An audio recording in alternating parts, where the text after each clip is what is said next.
hello everybody. It's great to be here on stage at TEDxSpokane.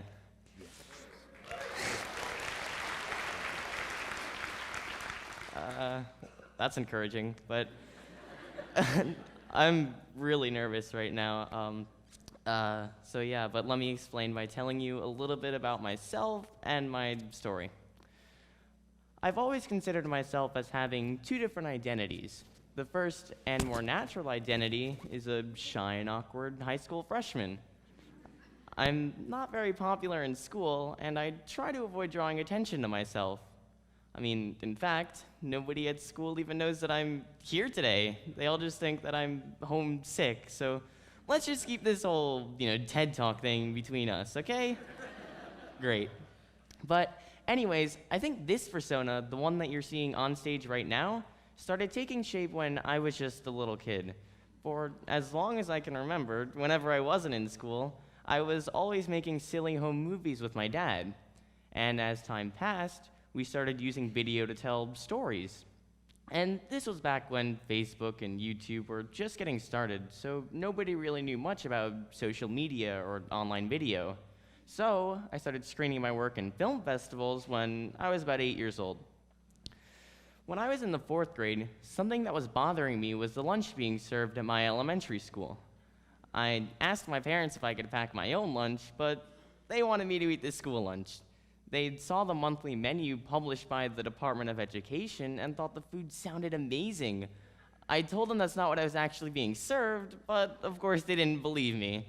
So I started sneaking a small video camera into the lunchroom, and over the next 6 months, I recorded pictures of my school lunch and then compared them to what was being advertised on the menu. We turned that footage into a short film called Yuck, a 4th grader's short documentary about school lunch. For this operation, I was going to have to go way undercover. I thought I'd use a few small HD cameras that I could easily fit into my pockets. That way, I could sneak shots when the lunch monitors weren't looking. I had to keep a low profile because according to the school chancellor's regulation A640, filming in school facilities during school hours is only allowed with the principal's permission. I really like our principal, but she runs a pretty tight ship, and I don't think she's gonna approve.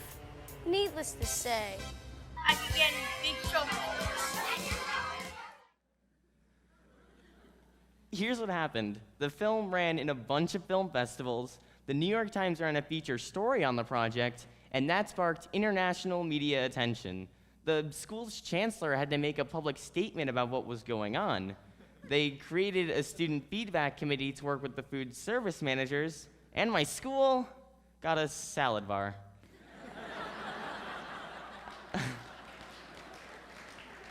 I'm not a huge fan of salad, but that's not the point.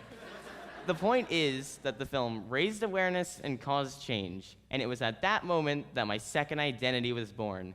Zachary Maxwell, fearless kid filmmaker.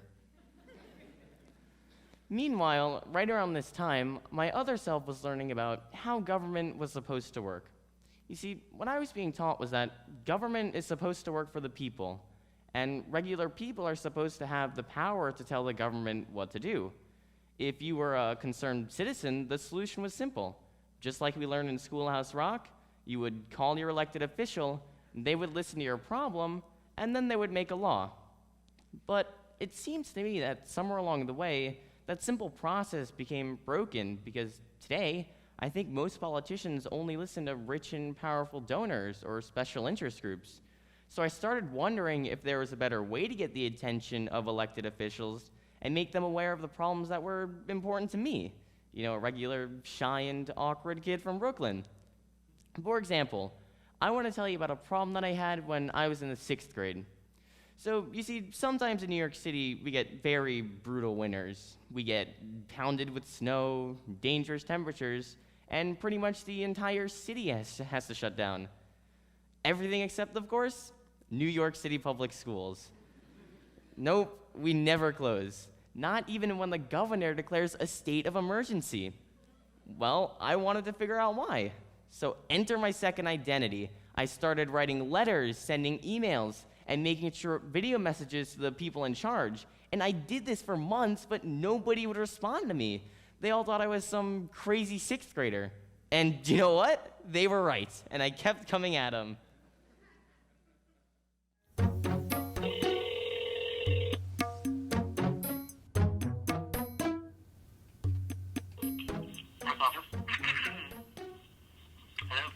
Hello, my name is Zachary Maxwell, and I'm a documentary filmmaker.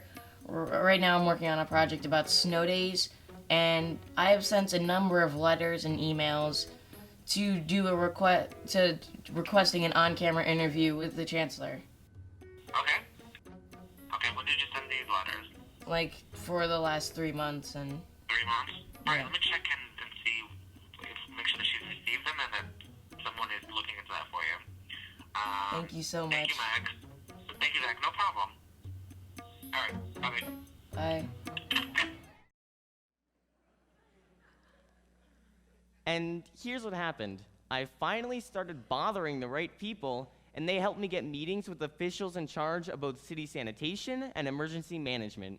And believe it or not, I was eventually invited to City Hall for a one-on-one sit-down interview with the mayor of New York City, where I grilled him on his decision-making process.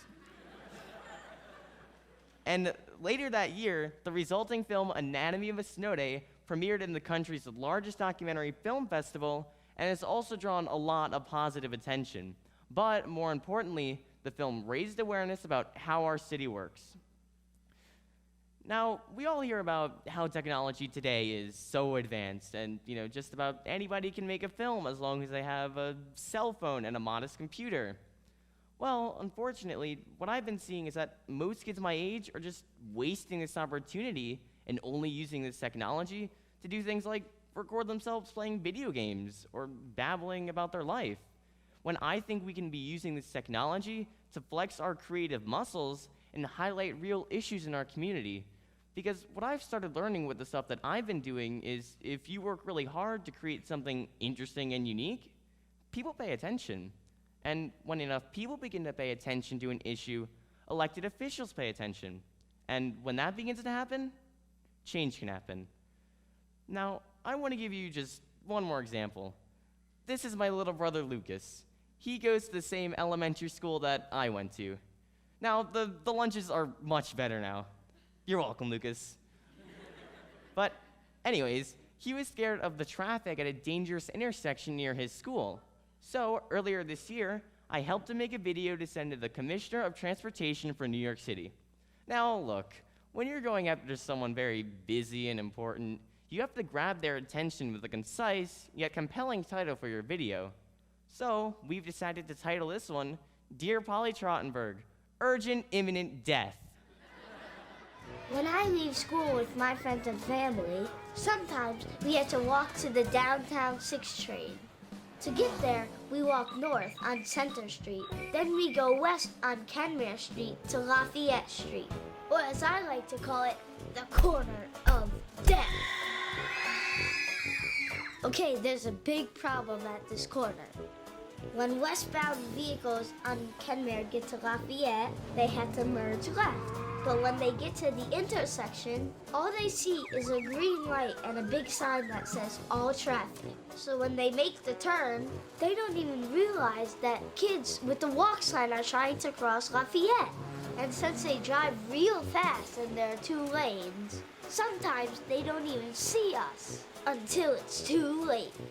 La la la la la la la la la la.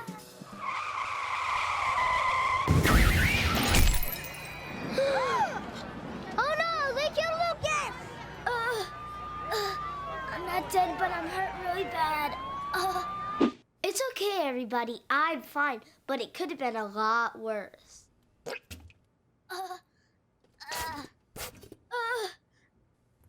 Oh, the pain! Oh, the pain! Go away from the light! Go away from the light! Ah! Now, I think you already know where this is heading, but let me tell you what happened.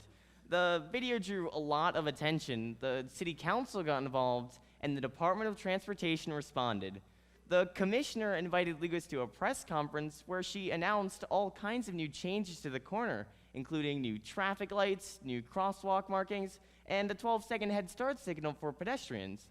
Now, Lucas was a hero for 15 minutes, but most importantly, that corner is now infinitely safer for millions of pedestrians.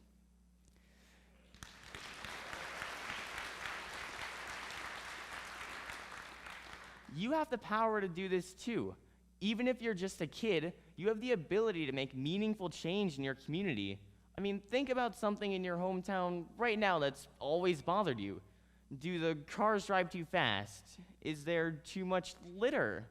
Should lightsaber dueling be a varsity sport at your high school? Yes, yes it should. But then, find a creative and interesting way to tell the story of that problem. Now, I make films, but maybe that's not your thing. You can write a poem, compose a song, take some pictures, paint your canvas. It doesn't matter how you express yourself, just that you do it with passion, and then it's in your own unique voice, in a way that only you can say it. And once you're done with your masterpiece, share it with the world. Post it online, generate buzz over social media, send it to your local newspaper or TV station. You have to make some noise. But, most importantly, go directly after the people that hold the power. Don't be afraid to call somebody out. Name names. Shine the spotlight on the issue and the people in charge, and I promise you, they will pay attention. Because the fact is, we're no longer living in the simple days of just sitting back and hoping that our government is going to work for us. You need to make it happen. So, even if you're shy and quiet like me, find that other side of you. Be bold. Be creative. Be fearless.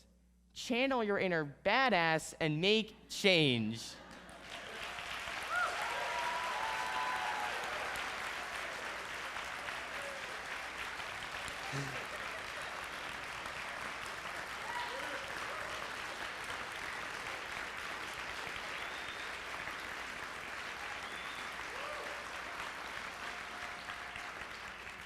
Thanks everyone. And with that, I guess I'm going to head back home now and resume my other life as a shy and awkward ninth grader. Thanks again.